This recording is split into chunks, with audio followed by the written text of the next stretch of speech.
Vasulka here. This time I wanted to talk about the most common supplement essay, Why Do You Want to Go to College X?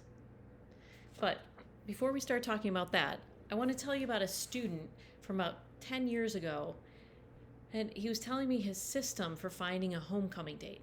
So this was back in the days when Facebook was still popular, and he said that he went down the list of his female friends and asked each one in alphabetical order until the 10th one finally said yes.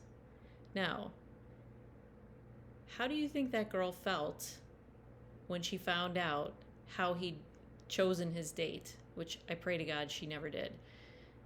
Definitely not special. And that's why the most common supplement essay you're going to find these days is, why do you want to go to this college? Because colleges don't want to feel like you've gone down some random ranking list and picked the 10 schools that have the lowest acceptance rates, or the 10 schools that your mom wants you to go to, or the 10 schools that your girlfriend is applying to.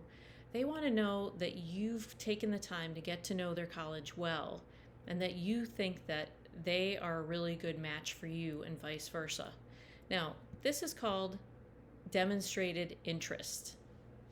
Now, applying early is the most obvious way to show a college your demonstrated interest. But you also get points if you meet with their admissions officers when they come to your high school counseling office, if you visit the campus, if you go to a college fair and talk with the representatives, if you attend webinars, if you make personal contact with the admissions office, if you do an alumni interview, even if you open the emails from that college. And more colleges are now hiring data consultants and using cookies to link your personal information with your use of their website and how much time you spend on their website. Now, if colleges are going through all that trouble just to track your demonstrated interest, it's obviously important to them. So don't just cut and paste what you wrote for one college and put it in an essay for another college. And don't simply regurgitate what the PR team has put up on the college admissions website. So what do you do then? The first thing is you do your research. You research hard. If you know which department you'll end up, do research on that department and its professors. If you can visit the school, do that. If not, take a virtual tour. Read the school newspaper or other student publications. Read articles about the school in the mainstream media. Ask your parents' friend who went to the school 30 years ago. Find a student who goes to the school now. Even go to those websites where current students talk candidly about the colleges that they go to. Now, all this research is actually a good thing to do before you're quite ready to sit down and start writing essays. Make sure you take notes, because the colleges will start to blend together after a while. And also, it's a lot easier to sit down to a page of notes than it is to sit down to a blank page, especially on this essay. So after you've done your research, simply spend time thinking about why exactly you want to go to that college.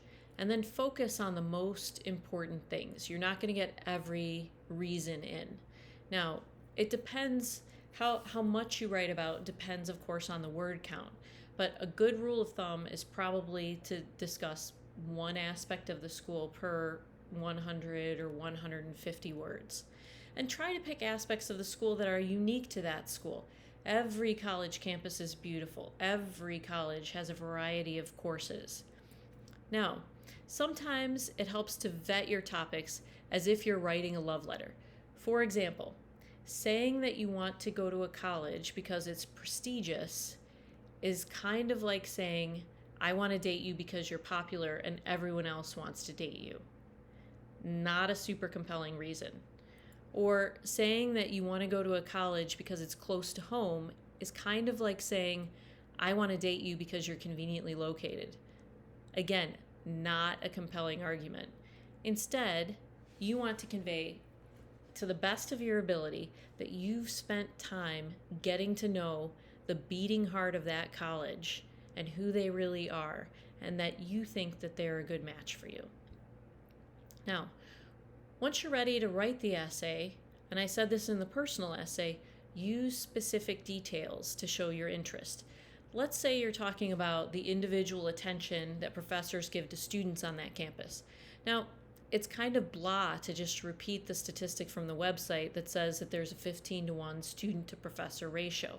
But if you know a freshman on campus and all of their freshman classes were small or relatively small, or if you emailed a professor or somebody in the admissions office and you felt like they graciously answered your email and gave you personal attention, or if your mom's friend says that 30 years later she still stays in touch with one or two of her professors from school, that's much better evidence of individual attention from professors and much more interesting than just a simple number pulled off a website. And it shows the extra effort that you've put in trying to get to know the college. Now, also, you don't want to simply document what's in the school. They know what's in their college. You don't have to tell them. So instead of writing University X has a fencing team, you want to shift that slightly and say, I would love to continue fencing in college, and I would definitely join the University X fencing team. Now, you want an overall positive, enthusiastic tone, but try to make sure that it reads as natural enthusiasm and not forced, not false. And if it's your number one college, go ahead and tell them that they're your number one college. Of course, you don't want to tell more than one school that, because obviously that's dishonest. Last tip. So although 80 to 90% of this essay is going to be about the college, you can still use 10 to 20% of this essay to contribute to the overall picture of you in your application. Now, generally, you don't want to focus on yourself more than that, because then that comes off as self-centered. But for example, if you've learned that one-on-one instruction helps you learn things better through visiting your high school math center, that's a small detail, but it contributes to the overall picture of who you are as a student. And, if they have a very attentive team of professors there who are going to give you that one-on-one attention, then it's a perfect match. Next up, other supplement essays.